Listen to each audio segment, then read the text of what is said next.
ನಮಸ್ಕಾರ ಸ್ನೇಹಿತರೆ. ಮಾಡಿದ್ದುಣ್ಣೋ ಮಾರಾಯ ಅಂತಾರೆ. ನಾವು ಮಾಡಿರ್ತಕ್ಕಂಥ ಕರ್ಮದ ಕೆಲಸಗಳು ಒಂದಲ್ಲ ಒಂದು ದಿನ ನಮಗೆ ತಿರುಗಬಾಣವಾಗುತ್ತೆ. ಇದು ಸತ್ಯ ಅನ್ನೋದಿಕ್ಕೆ ರಾಹುಲ್ ಗಾಂಧಿ ಅವರಿಗೆ ಈಗ ಬಂದಿರತಕ್ಕಂತಹ ಸರಣಿ ಸಂಕಷ್ಟಗಳಿಂದ ಸ್ಪಷ್ಟವಾಗಿ ಹೋಗುತ್ತೆ. ಮಾಡೋದು ಅನಾಚಾರ, ಮನೆ ಮುಂದೆ ಬೃಂದಾವನ ಅಂತಾರೆ. ರಾಹುಲ್ ಗಾಂಧಿ ಅವರ ಭವಿಷ್ಯ ಈಗ ಅಕ್ಷರಶಃ ಕೇಂದ್ರ ಗೃಹ ಸಚಿವ ಅಮಿತ್ ಶಾ ಕೈಲಿದೆ. ಸ್ನೇಹಿತರೆ, ಇದಕ್ಕೆ ಕಾರಣ ಕೋರ್ಟ್ ನಿಂದ ರಾಹುಲ್ ಗಾಂಧಿ ಅವರ ವಿರುದ್ಧ ಬಂದಿರತಕ್ಕಂತ ಆದೇಶ. ಸ್ನೇಹಿತರೆ, ನಿಮ್ಗೆಲ್ಲ ಗೊತ್ತಿದೆ, ನಾವು ಏನನ್ನ ಬಿತ್ತುತ್ತೇವೋ ಅದನ್ನೇ ಬೆಳಿತೇವೆ. ಆದ್ರೆ ಹರಿಯಾಣ ಮತ್ತು ಮಹಾರಾಷ್ಟ್ರದಲ್ಲಿ ಜಾತಿಗಳ ಮಧ್ಯೆ ಬೇವೆಂಬ ವಿಷ ಬೀಜ ಬಿತ್ತಿ ಅಧಿಕಾರ ಅನ್ನುವ ಮಾವಿನ ಫಸಲನ್ನು ಬೆಳೆಯೋದಕ್ಕೆ ಹೊರಟಿದ್ರು ರಾಹುಲ್ ಗಾಂಧಿ. ಆದ್ರೆ ಏನಾಯ್ತು? ಅಡ್ರೆಸ್ಗೆ ಇಲ್ದಂತೆ ಸೋತು ಕಂಗಾಲಾಗಿ ಹೋದ್ರು. ಈಗ ಆಗಿರೋ ಡೆವಲಪ್ಮೆಂಟ್ಸ್ ಇಂದ ರಾಹುಲ್ ಗಾಂಧಿ ಅವರ ನಾಗರಿಕತ್ವ, ಭಾರತದ ಪೌರತ್ವ ರದ್ದಾಗುತ್ತಾ? ಈ ವಿಚಾರಣೆಗೆ ಸಂಬಂಧಪಟ್ಟಂತೆ ಅಲಹಾಬಾದ್ ಕೋರ್ಟ್ ಮತ್ತು ಡೆಲ್ಲಿ ಕೋರ್ಟ್ ನಲ್ಲಿ ನಡೀತಾ ಇರತಕ್ಕಂತ ವಿಚಾರಣೆ ಏನು? ಕೋರ್ಟ್ ಅಮಿತ್ ಶಾ ಗೃಹ ಇಲಾಖೆಗೆ ಯಾಕೆ ಆದೇಶ ಕೊಟ್ಟಿದೆ? 19 ಡಿಸೆಂಬರ್ ನೆನ್ಪಿಟ್ಕೊಳ್ಳಿ, 19 ಡಿಸೆಂಬರ್ ರಾಹುಲ್ ಪಾಲಿಗೆ ಡೆಡ್ ಲೈನ್. ಎಲ್ಲದರ ಬಗ್ಗೆ ಮಾಹಿತಿ ಕೊಡ್ತೀನಿ. ದಯಮಾಡಿ ಚಾನಲ್ ನ ಸಬ್ಸ್ಕ್ರೈಬ್ ಮಾಡಿ, ಲೈಕ್ ಮಾಡಿ. ಸ್ನೇಹಿತರೆ, ಶ್ರೀಮಾನ್ಯ ಲೋಕಸಭೆಯ ವಿರೋಧ ಪಕ್ಷದ ನಾಯಕರು ಆಗಿರ್ತಕ್ಕಂತ ಗಾಂಧಿ ಕುಟುಂಬದ ಕುಡಿ ಮತ್ತು ಕಾಂಗ್ರೆಸ್ನ ರಾಜಕುಮಾರ ಯುವರಾಜ ರಾಹುಲ್ ಗಾಂಧಿ ಅವರಿಗೆ ಸಂಕಷ್ಟಗಳ ಸರಮಾಲೆ ಒಂದರ ನಂತರ ಒಂದು ಬರಸಿಡಿಲಿನಂತೆ ಅಪ್ಪಳಿಸ್ತಾ ಇದೆ. ಅದಕ್ಕೆ ಹೇಳೋದು ಕರ್ಮ ರಿಟರ್ನ್ಸ್ ಅಂತ. ಈಗ ರಾಹುಲ್ ಪರಿಸ್ಥಿತಿ ಏನಾಗಿದೆಯಪ್ಪ ಅಂದ್ರೆ, ಅತ್ತ ಕಡೆ ದರಿ ಇತ್ತ ಕಡೆ ಪುಲಿ ಅನ್ನುವಂತಾಗಿದೆ. ಪೌರತ್ವ ವಿವಾದಕ್ಕೆ ಸಂಬಂಧಪಟ್ಟಂತೆ ಪ್ರತಿಕ್ರಿಯೆ ಕೊಟ್ಟರೂ ಡ್ಯಾಮೇಜ್ ಆಗುತ್ತೆ, ಯಾವುದೇ ಪ್ರತಿಕ್ರಿಯೆ ಕೊಡದೆ ಸೈಲೆಂಟ್ ಆಗಿದ್ರು ಡ್ಯಾಮೇಜ್ ಆಗುತ್ತೆ. ರಾಹುಲ್ ಗಾಂಧಿ ಅವರು 2004ರಿಂದ ಭಾರತದ ಸಂಸತ್ತಿನ MP ಆಗಿದ್ದಾರೆ. 24ರ ಲೋಕಸಭಾ ಚುನಾವಣೆಯ ನಂತರ ಕಾಂಗ್ರೆಸ್ನಿಂದ ಅಧಿಕೃತ ವಿರೋಧ ಪಕ್ಷದ ನಾಯಕನೂ ಸಹ ಆಗಿದ್ದಾರೆ. ಕಾಂಗ್ರೆಸ್ನ ರಾಜಾದಿರಾಜ, ಯುವರಾಜ, ಮಹಾರಾಜ ರಾಹುಲ್ ಗಾಂಧಿ ಅವರಿಗೆ ಈ ಎಲ್ಲ ಅಧಿಕಾರನು ಈಗ ಕಳೆದುಕೊಳ್ಳುವ ಪರಿಸ್ಥಿತಿ ಬಂದೊದಗಿದೆ. ಪೌರತ್ವ ವಿಚಾರ ಎಷ್ಟು ಸೀರಿಯಸ್ ಆಗಿದೆಯಪ್ಪ ಅಂದ್ರೆ, ರಾಹುಲ್ ಗಾಂಧಿ ಅವರ ರಾಜಕೀಯ ಭವಿಷ್ಯಕ್ಕೆ ದಿ ಎಂಡ್ ಬರೆಯಲಾಗಿದೆ ಅಂತಾನೂ ಸಹ ಚರ್ಚೆ ಆಗ್ತಾ ಇದೆ. ಮುಂದಿನ ದಿನಗಳಲ್ಲಿ ರಾಹುಲ್ ಗಾಂಧಿ ಅವರು ದೇಶ ಬಿಟ್ಟು ಪಲಾಯನ ಮಾಡುವ ಪರಿಸ್ಥಿತಿ ಬಂದ್ರೂ ಆಶ್ಚರ್ಯ ಇಲ್ಲ. ಸ್ನೇಹಿತರೆ, ಈ ಹಿಂದೆ ನಮ್ಮ ಚಾನೆಲ್ ನಲ್ಲೇ ರಾಹುಲ್ ಗಾಂಧಿ ಅವರ ದ್ವಿಪೌರತ್ವಕ್ಕೆ ಸಂಬಂಧಪಟ್ಟಂತೆ ವರದಿ ಮಾಡಿದ್ದೆ. ಈಗ ಅದರ ಬಗ್ಗೆ ಸಿಕ್ಕಾಪಟ್ಟೆ ಅಪ್ಡೇಟ್ಸ್ ಬರ್ತಾ ಇದೆ. ರಾಹುಲ್ ದ್ವಿಪೌರತ್ವಕ್ಕೆ ಸಂಬಂಧಪಟ್ಟಂತೆ ಭಾರತದ ಎರಡೆರಡು ನ್ಯಾಯಾಲಯಗಳಲ್ಲಿ ಮೊಕದ್ದಮೆ ಹೂಡಲಾಗಿದೆ. ಒಂದು ಡೆಲ್ಲಿ ಹೈಕೋರ್ಟ್, ಇನ್ನೊಂದು ಅಲಹಾಬಾದ್ ಹೈಕೋರ್ಟ್. ರಾಹುಲ್ ಭಾರತದ ಪೌರತ್ವದ ಜೊತೆಗೆ ಬ್ರಿಟಿಷ್ ಪೌರತ್ವನೂ ಸಹ ಹೊಂದಿದ್ದಾರೆ ಅನ್ನುವುದು ಇದರ ವಿವಾದ. ಇದು ಇಂದು ನಿನ್ನೆದಲ್ಲ ಆರೋಪ, ಸಾಕಷ್ಟು ಹಿಂದಿನಿಂದ ಬಂದಿದೆ. ಸುಬ್ರಹ್ಮಣ್ಯಂ ಸ್ವಾಮಿ ಅವರು ಆ ಕಾಲದಲ್ಲೇ ರಾಹುಲ್ ಗಾಂಧಿ ವಿರುದ್ಧ ಈ ಆರೋಪ ಮಾಡಿದ್ರು. ಅದು ಕೋಲ್ಡ್ ಸ್ಟೋರೇಜ್ ಅಲ್ಲಿ ಇತ್ತು. ಸ್ನೇಹಿತರೆ, ನಮ್ಮ ಸಂವಿಧಾನದಲ್ಲಿ ಸ್ಪಷ್ಟವಾಗಿ ತಿಳಿಸಿದೆ ಭಾರತದ ನಾಗರಿಕನಾಗಿರುವುದಕ್ಕೆ ಏನೆಲ್ಲ ಅರ್ಹತೆಗಳು ಇರಬೇಕು ಅಂತ. ಭಾರತದ ಪೌರನಾಗಿರುವವರು ಬೇರೆ ದೇಶದ ಪೌರತ್ವ ಹೊಂದಿರುವಂತಿಲ್ಲ. ದ್ವಿಪೌರತ್ವ ಪದ್ಧತಿ ಸಿಸ್ಟಮ್ ಭಾರತದಲ್ಲಿ ಇಲ್ಲ. ಆದ್ರೆ 2004ರಿಂದ ಸಾರ್ವಜನಿಕ ಹುದ್ದೆಯಲ್ಲಿರ್ತಕ್ಕಂತಹ ಭಾರತದ ಸಂಸತ್ತಿನ MP ಆಗಿರ್ತಕ್ಕಂತಹ ರಾಹುಲ್ ಗಾಂಧಿ ಅವರಿಗೆ, ಈಗಿನ LOP ನಾಯಕರೂ ಆಗಿರೋ ರಾಹುಲ್ ಗಾಂಧಿ ಅವರಿಗೆ ಇದು ಅಪ್ಲೈ ಆಗಲ್ವಾ? ಇಷ್ಟು ದೊಡ್ಡ ಸತ್ಯನ ರಾಹುಲ್ ಗಾಂಧಿ ಅವರು ಮುಚ್ಚಿಟ್ಟಿದ್ಯಾಕೆ? ಇದು ಸಾಮಾನ್ಯ ಅಪರಾಧ ಅಲ್ಲ, ಬಹುದೊಡ್ಡ ಅಪರಾಧ ಆಗುತ್ತೆ. ಸತ್ಯ ಮುಚ್ಚಿಟ್ಟಿದ್ಯಾಕೆ? ಇದರ ಹಿಂದೆ ಏನಾದ್ರೂ ದುರುದ್ದೇಶ ಇದೆಯಾ ಅನ್ನೋದರ ಬಗ್ಗೆ ಸಹ ತನಿಖೆ ನಡೆಸಬೇಕಾಗತ್ತೆ.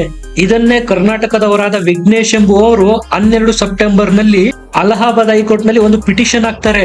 ರಾಹುಲ್ ಗಾಂಧಿ ಅವರು ದ್ವಿಪೌರತ್ವ ಹೊಂದಿದ್ದಾರೆ, ಏಕಕಾಲದಲ್ಲಿ ಭಾರತೀಯ ಪೌರತ್ವದ ಜೊತೆಗೆ ಬ್ರಿಟಿಷ್ ಪೌರತ್ವವನ್ನು ಸಹ ರಾಹುಲ್ ಗಾಂಧಿ ಅವರು ಪಡೆದಿದ್ದಾರೆ. ತತ್ಕ್ಷಣಕ್ಕೆ ರಾಹುಲ್ ಗಾಂಧಿ ಅವರ ಭಾರತದ ಪೌರತ್ವ ರದ್ದಾಗಬೇಕು, ರಾಹುಲ್ ಗಾಂಧಿ ಅವರ ವಿರುದ್ಧ ಕ್ರಮ ಕೈಗೊಳ್ಳಬೇಕು ಅಂತ ದೊಡ್ಡ ಆರೋಪಗಳನ್ನು ಮಾಡಿದ್ದಾರೆ ವಿಘ್ನೇಶ್ ಅವರು. ಇಷ್ಟೇ ಅಲ್ಲ, ನನ್ನ ಬಳಿ ರಾಹುಲ್ ಗಾಂಧಿ ಅವರು ಬ್ರಿಟಿಷ್ ನಾಗರಿಕರು ಅಂತ ಸಾಬೀತು ಮಾಡೋದಕ್ಕೆ ಸಾಕ್ಷ್ಯಾಧಾರಗಳು ಸಹ ಇದಾವೆ ಎಂದಿದ್ದಾರೆ. ನನ್ನ ಬಳಿ ಬ್ರಿಟಿಷ್ ಸರ್ಕಾರದ ಕೆಲವು ಇಮೇಲ್ಗಳಿದಾವೆ, ಅದು ಸ್ಪಷ್ಟವಾಗಿ ತೋರಿಸುತ್ತೆ ರಾಹುಲ್ ಗಾಂಧಿ ಅವರು ಬ್ರಿಟಿಷ್ ನಾಗರಿಕರು ಕೂಡ ಹೌದು ಅಂತ. ಇದನ್ನೇ ಆಧಾರವಾಗಿಟ್ಕೊಂಡು ಕರ್ನಾಟಕದ ವಿಘ್ನೇಶ್ ಅವರು ಅಲಹಾಬಾದ್ ಹೈಕೋರ್ಟ್ ನಲ್ಲಿ ಪಿಟಿಷನ್ ದಾಖಲು ಮಾಡಿದ್ದಾರೆ. ಹೇಗಿದೆ ನೋಡಿ, ಮಹಾರಾಜ ರಾಹುಲ್ ಗಾಂಧಿ ಅವರು ತಮ್ಮ ದ್ವಿಪೌರತ್ವದ ವಿಚಾರನ ಮುಚ್ಚಿಟ್ಟು ದೇಶಕ್ಕೆ ದ್ರೋಹ ಮಾಡ್ತಾ ಇದ್ದಾರೆ. ಇನ್ನು ಮುಂದೆ ಹೋಗಿ ವಿಘ್ನೇಶ್ ಅವರು ಏನು ಮನವಿ ಮಾಡಿದಾರಪ್ಪ ಅಂದ್ರೆ, ಈ ಪ್ರಕರಣಕ್ಕೆ ಸಂಬಂಧಪಟ್ಟಂತೆ CBI ಇಂದ ಇನ್ವೆಸ್ಟಿಗೇಷನ್ ಆಗ್ಬೇಕು.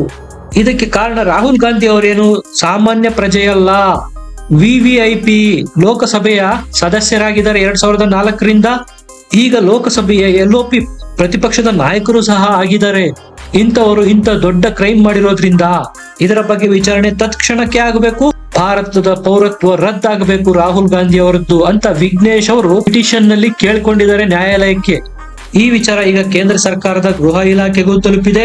ಅಮಿತ್ ಶಾ ಸಹ ಈಗ ಆಕ್ಷನ್ ಮೋಡ್ಗೆ ಬಂದಿದ್ದಾರೆ. ಸ್ನೇಹಿತರೆ, ಇದು ಸಾಮಾನ್ಯ ಪ್ರಕರಣ ಅಲ್ಲ. ದ್ವಿಪೌರತ್ವ ಹೊಂದಿದ್ರೂ ಸಹ ಅದು ಇಲ್ಲಿಗಲ್ ಅಂತ ಗೊತ್ತಿದ್ರೂ ಸಹ ಮುಚ್ಚಿಟ್ಟು ಏನನ್ನ ಸಾಧನೆ ಮಾಡೋದು ಹೊರಟಿದ್ದಾರೆ ರಾಹುಲ್ ಗಾಂಧಿ. ಇದರ ಹಿಂದೆ ಏನಾದ್ರೂ ದುರುದ್ದೇಶ ಇದೆಯಾ? ಇದರ ಬಗ್ಗೆ ತನಿಖೆ ಆಗ್ಲೇಬೇಕಾಗತ್ತೆ. ಹಾಗಾಗಿ ಅಲಹಾಬಾದ್ ಹೈಕೋರ್ಟ್ ಸಹ ಗೃಹ ಇಲಾಖೆಗೆ ಪತ್ರ ಬರೆದಿದೆ. ತತ್ಕ್ಷಣ ರಾಹುಲ್ ಗಾಂಧಿ ಅವರ ದ್ವಿಪೌರತ್ವ ವಿಚಾರಕ್ಕೆ ಸಂಬಂಧಪಟ್ಟಂತೆ ಇನ್ವೆಸ್ಟಿಗೇಷನ್ ಮಾಡಿ ಅದರ ಬೆಳವಣಿಗೆಗಳನ್ನ ಕೋರ್ಟ್ಗೆ ಸಲ್ಲಿಸಬೇಕು ಅಂತ ಆದೇಶ ಮಾಡಿದೆ ಅಲಹಾಬಾದ್ ಹೈಕೋರ್ಟ್ ಕೇಂದ್ರ ಗೃಹ ಇಲಾಖೆ ಮತ್ತು ಅಮಿತ್ ಶಾರಿಗೆ. ಕೇಂದ್ರ ಗೃಹ ಇಲಾಖೆ ಮತ್ತು ಅಮಿತ್ ಶಾ ಸಹ ಈ ಪ್ರಕರಣನ ಸಾಕಷ್ಟು ಗಂಭೀರವಾಗಿ ತೆಗೆದುಕೊಂಡಿದ್ದಾರೆ. ಇನ್ವೆಸ್ಟಿಗೇಷನ್ ಶುರುವಾಗಿದೆ. ಇದೇ ವಿವಾದಕ್ಕೆ ಸಂಬಂಧಪಟ್ಟಂತೆ ಅಲಹಾಬಾದ್ ಹೈಕೋರ್ಟ್ ನಲ್ಲಿ ವಿಚಾರಣೆ ಸಹ ನಡೆದಿದೆ. ಸೋಮವಾರ ಸರ್ಕಾರದ ಪರವಾಗಿ deputy solicitor general SP Pandey ಕೋರ್ಟ್ಗೆ ಹಾಜರಾಗಿ ಅಲ್ಲಿ ಸ್ಪಷ್ಟವಾಗಿ ನ್ಯಾಯಾಧೀಶರ ಮುಂದೆ ಹೇಳಿದ್ದಾರೆ, ನಾವು ರಾಹುಲ್ ಗಾಂಧಿ ಅವರ ದ್ವಿಪೌರತ್ವ ವಿವಾದವನ್ನು ತನಿಖೆ ಮಾಡ್ತಾ ಇದ್ದೇವೆ. ಅದು ಇನ್ ಪ್ರೋಗ್ರೆಸ್ ಅಲ್ಲಿ ಇದೆ. ಕಾಲಕ್ಕೆ ಅದರ ವರದಿಗಳನ್ನು ನ್ಯಾಯಾಲಯಕ್ಕೆ ಸಲ್ಲಿಸ್ತೇವೆ ಕೂಡ ಅಂತ ಹೇಳಿದ್ದಾರೆ. ಅಷ್ಟೇ ಹೇಳಿದ್ರೆ ಇದರಲ್ಲಿ ಏನು ಗಂಭೀರತೆ ಇಲ್ಲ ಅಂತ ನಿಮಗೆ ಅನ್ಸುತ್ತೆ. ಆದ್ರೆ ಪಾಂಡೆ ಅವರು ಇನ್ನೂ ಮುಂದುವರೆದು ಇದೇ ವರ್ಷ ಡಿಸೆಂಬರ್ 19ನೇ ತಾರೀಕು ರಾಹುಲ್ ಗಾಂಧಿ ಅವರ ಸಿಟಿಜನ್ಶಿಪ್ ಗೆ ಸಂಬಂಧಪಟ್ಟಂತೆ ತನಿಖೆ ವಿವರಗಳನ್ನು ಕೊಡ್ತೇವೆ. ಭಾರತದ ಪೌರತ್ವನ ರಾಹುಲ್ ಗಾಂಧಿ ಅವರ ಭಾರತದ ಪೌರತ್ವನ ರದ್ದು ಮಾಡಬೇಕಾ ಬೇಡವಾ ಅನ್ನುವುದರ ಬಗ್ಗೆ ಸಹ ವರದಿ ಕೊಡ್ತೇವೆ ಅಂತ ಡಿಸೆಂಬರ್ 19ನೇ ತಾರೀಕು ತಮಗೆ ತಾವೇ ಡೆಡ್ ಲೈನ್ ಹಾಕಿಕೊಂಡಿದ್ದಾರೆ. ಅಂದ್ರೆ ಸ್ಪಷ್ಟವಾಗಿ ಹೋಯಿತು, ಅಮಿತ್ ಶಾ ಮತ್ತು ಕೇಂದ್ರದ ಗೃಹ ಇಲಾಖೆ ಈ ಬಗ್ಗೆ ಆಕ್ಷನ್ ಮೋಡಲ್ ಇದೆ. ಶತಾಯಗತಾಯ ಇದೇ ವರ್ಷ ಈ ರಾಹುಲ್ ಗಾಂಧಿ ಅವರ ದ್ವಿಪೌರತ್ವ ವಿಚಾರನ ಒಂದು ತಾರ್ಕಿಕ ಅಂತ್ಯಕ್ಕೆ ತೆಗೆದುಕೊಂಡು ಬರಲೇಬೇಕು ಅಂತ. ಒಂದು, ರಾಹುಲ್ ಗಾಂಧಿ ಅವರು ತಾನು ಬ್ರಿಟಿಷ್ ನಾಗರಿಕ ಕೂಡ ಹೌದು ಅಂತ ಒಪ್ಪಿಕೊಳ್ಬೇಕು, ಅಥವಾ ಅದು ಸುಳ್ಳು ಅಂತ ಪ್ರೂವ್ ಮಾಡಬೇಕು. ಬಾಯಿ ಬಿಡಲೇಬೇಕಾದ ಸಂಕಷ್ಟ ಬಂದಿದೆ. ಒಂದು ವೇಳೆ ರಾಹುಲ್ ಗಾಂಧಿ ಅವರು ಏನಾದ್ರೂ ಈ ವಿಚಾರದಲ್ಲಿ ತಪ್ಪು ಮಾಡಿದ್ರೆ ಅತಿ ಕಠಿಣ ಶಿಕ್ಷೆ ಕೊಡಲೇಬೇಕು. ನೀವೇ ನೋಡಿ, ಸಾಕಷ್ಟು ಸಮಯದಿಂದ ಈ ಆರೋಪ ಕೇಳಿ ಬಂದ್ರೂ ಸಹ ರಾಹುಲ್ ಗಾಂಧಿ ಅವರಾಗಿರ್ಬೋದು, ಮಲ್ಲಿಕಾರ್ಜುನ ಖರ್ಗೆ ಅವರಾಗಿರ್ಬೋದು, ಗಾಂಧಿ ಕುಟುಂಬದ ಯಾರಾದ್ರೂ ತುಟಿ ಪಿಟಕ್ ಅಂದಿದಾರ? ಇಲ್ಲ. ಏನರ್ಥ? ಮೌನಂ ಸಮ್ಮತಿ ಲಕ್ಷಣನ. ಮಾತೆತ್ತಿದ್ರೆ ಪದೇ ಪದೇ ಪತ್ರಿಕಾಗೋಷ್ಠಿ ಮಾಡೋದು, ಅದಾನಿ ಅಂಬಾನಿ ಕ್ಯಾಸ್ಟ್ ಸೆನ್ಸಸ್ ಮೋದಿ ಯೋಗಿ ಅನ್ನೋದು ಯಾವಾಗ ತಮ್ಮ ಬುಡಕ್ಕೆ ಬರುತ್ತೋ ಆಗ ಎಲ್ಲ ಮರೆತು ಗಪ್ ಚುಪ್ ಆಗಿಬಿಡೋದು. ನೀವೇ ನೋಡಿ, ರಾಹುಲ್ ಗಾಂಧಿ ಅವರು ಬ್ರಿಟಿಷ್ ಪೌರರಲ್ಲ ಅನ್ನೋದಾದ್ರೆ ಅದನ್ನ ಪ್ರೂವ್ ಮಾಡೋದಕ್ಕೆ ಇಷ್ಟು ಸಮಯಾವಕಾಶ ತೆಗೆದುಕೊಳ್ಬೇಕಾ? ಬೇರೆ ವಿಚಾರಗಳಲ್ಲಿ ಮೋದಿ ಯೋಗಿ ವಿರುದ್ಧ ಅಕ್ಷರ ಸಹ ಅರಿಯಾಯೋ ಆರೋಪ ಮಾಡೋ ಮಲ್ಲಿಕಾರ್ಜುನ್ ಖರ್ಗೆ ಅವರು ಈ ವಿಚಾರಕ್ಕೆ ಸಂಬಂಧಪಟ್ಟಂತೆ ಕ್ಲಾರಿಟಿ ಕೊಡಬಹುದಲ್ಲ, ಯಾಕೆ ಕೊಡ್ತಾ ಇಲ್ಲ? ಅಂದ್ರೆ ದಾಲ್ ಮೇ ಕುಚ್ ಕಾಲಾ ಹೇ, ಆರೋಪದಲ್ಲಿ ಉರುಳಿದೆ ಅಂತ ಒಪ್ಪಿಕೊಂಡಂತಾಯ್ತು. ಒಂದು ವೇಳೆ ಸುಬ್ರಹ್ಮಣ್ಯಂ ಸ್ವಾಮಿ ಅವರಾಗಿರ್ಬೋದು, ವಿಘ್ನೇಶ್ ಅವರಾಗಿರ್ಬೋದು ಸುಳ್ಳು ಆರೋಪ ಮಾಡ್ತಾ ಇದ್ರೆ ಅವರ ವಿರುದ್ಧ ಮಾನನಷ್ಟ ಮೊಕದ್ದಮೆಯಾದ್ರೂ ಹೂಡ್ಲಿ. ನಮ್ಮ ವಿರುದ್ಧ ಷಡ್ಯಂತ್ರ ಮಾಡ್ತಾ ಇದ್ದಾರೆ, ಅಪಪ್ರಚಾರ ಮಾಡ್ತಾ ಇದ್ದಾರೆ ಅಂತ. ಅದನ್ನ ಯಾಕೆ ಮಾಡ್ತಾ ಇಲ್ಲ ಗಾಂಧಿ ಕುಟುಂಬ? ಹಾಗಾಗಿ ಹೇಳಿದ್ದು ಮೌನಂ ಸಮ್ಮತಿ ಲಕ್ಷಣಂ ಅಂತ. ಹೇಗಿದೆ ನೋಡಿ, ಮಾತೆತ್ತಿದ್ರೆ ಸಂವಿಧಾನ ರಕ್ಷಕರು ಅಂತ ಹೇಳೋರು ಸಂವಿಧಾನ ಕೇವಲ ಸಾಮಾನ್ಯ ಜನರಿಗೆ ಮಾತ್ರ ಅಪ್ಲೈ ಆಗೋದಾ? ಅದು ಗಾಂಧಿ ಕುಟುಂಬಕ್ಕೆ ಅಪ್ಲೈ ಆಗಲ್ವಾ? ಅದೇ ಸಂವಿಧಾನದಲ್ಲಿ ತಾನೇ ಹೇಳಿರೋದು ಭಾರತದ ಪೌರರಾಗಿರುವವರು ಬೇರೆ ದೇಶದ ಪೌರತ್ವವನ್ನು ಹೊಂದಿರುವಂತಿಲ್ಲ ಅಂತ. ಕಾಂಗ್ರೆಸ್ಸಿಗರ ಪ್ರಕಾರ ಇದು ಯುವರಾಜ, ಮಹಾರಾಜ, ರಾಜಾಧಿರಾಜ ರಾಹುಲ್ ಗಾಂಧಿ ಅವರಿಗೆ ಅಪ್ಲೈ ಆಗೋದೇ ಇಲ್ಲ ಅನ್ಸುತ್ತೆ. ಆದ್ರೆ ಈ ಮಣ್ಣಿನ ನೆಲದ ಕಾನೂನಿಗೆ ಎಲ್ಲರೂ ತಲೆಬಾಗಲೇಬೇಕಾಗತ್ತೆ. ನಿಮ್ಗೆ ಏನನ್ಸುತ್ತೆ? ಕಮೆಂಟ್ ಮಾಡಿ, ವಿಡಿಯೋನ ಲೈಕ್ ಮಾಡಿ, ಚಾನಲ್ನ ಸಬ್ಸ್ಕ್ರೈಬ್ ಮಾಡಿ. ಮತ್ತೆ ಸಿಗೋಣ. ನಮಸ್ಕಾರ.